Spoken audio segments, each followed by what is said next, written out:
But let's begin with that weather, a belter of an autumn storm on the 50th anniversary of the Wahine disaster.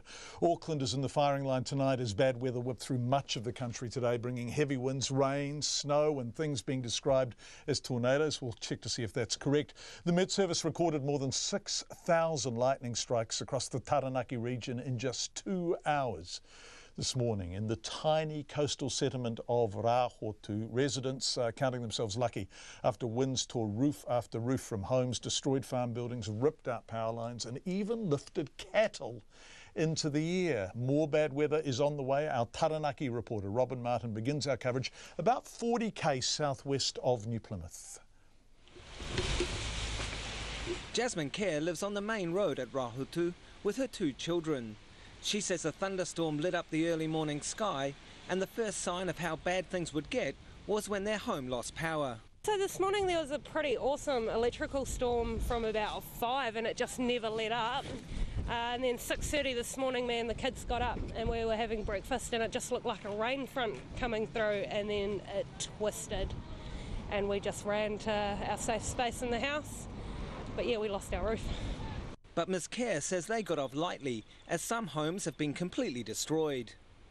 Janine Luke Tamaru and her son CJ live on State Highway 45 on the outskirts of the village, and theirs was one of the homes that took the brunt of the wind. The power went out and then huge lightning bolts all around, and then just felt like it was an earthquake. Tornadoes just lifted completely the whole of our roof. Just was really fast and very scary, and has left our home without a roof. Ms Luke Tamaru says she feared for their safety. We didn't know whether it was an earthquake or a tornado or a storm or what it was. We just stood under the door frame and just held on to each other until it passed, whatever, how long it took. Were you afraid? Yeah, definitely afraid. Definitely scary experience. Ms Luke Tamaru and her son got out unscathed, but the same could not be said for farmer Geordie Mullen's staff house on Kahui Road. This is just one of the supplement houses that we have for our staff. Luckily no one was in here. We're supposed to have a guy moving in here in about 3 weeks' time, so pretty lucky we've got another spare house down the road. But yeah, demoed. Mr Mullen says he and a mate were milking when the tornado passed overhead.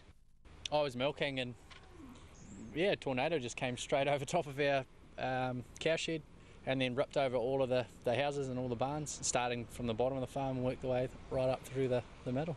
So how was it for you where you were? Oh, we were stuck in the vat room, so all the windows and everything imploded and sucked in on us.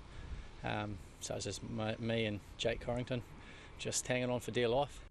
Mr Mullen says there's weeks of work ahead to clear up the mess. Incident Controller Sergeant Andrew Russ says the damage is widespread. Cut a swathe up through Rahotu here, Kahui Road, right up through the farmland and that, so we've had quite a few houses had their roofs ripped off, quite a few hay barns, farm buildings and that been destroyed, power poles, power lines down, so we're just trying to work through at the moment. We're going door to door just to check on people to make sure they're okay. Sergeant Russ says it appears no one has been injured in the storm.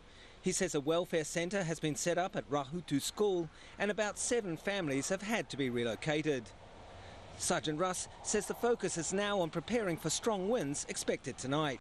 Obviously the tornado was that caused all the damage, but now it's caused the damage. You've got a lot of iron in that line around, houses exposed, so then you get that southerly coming through and it can cause more damage, so we're trying to get the farmers to clean up the iron, that sort of thing, and secure that so it doesn't become a missile. Students throughout Taranaki were sent home early this afternoon ahead of the southerly, while Lines Company Powerco says more than 3,000 properties are still without electricity, down from about 12,000 this morning. I Taranaki mo te hōtaka o te ahi, ko Robin Martin ahau.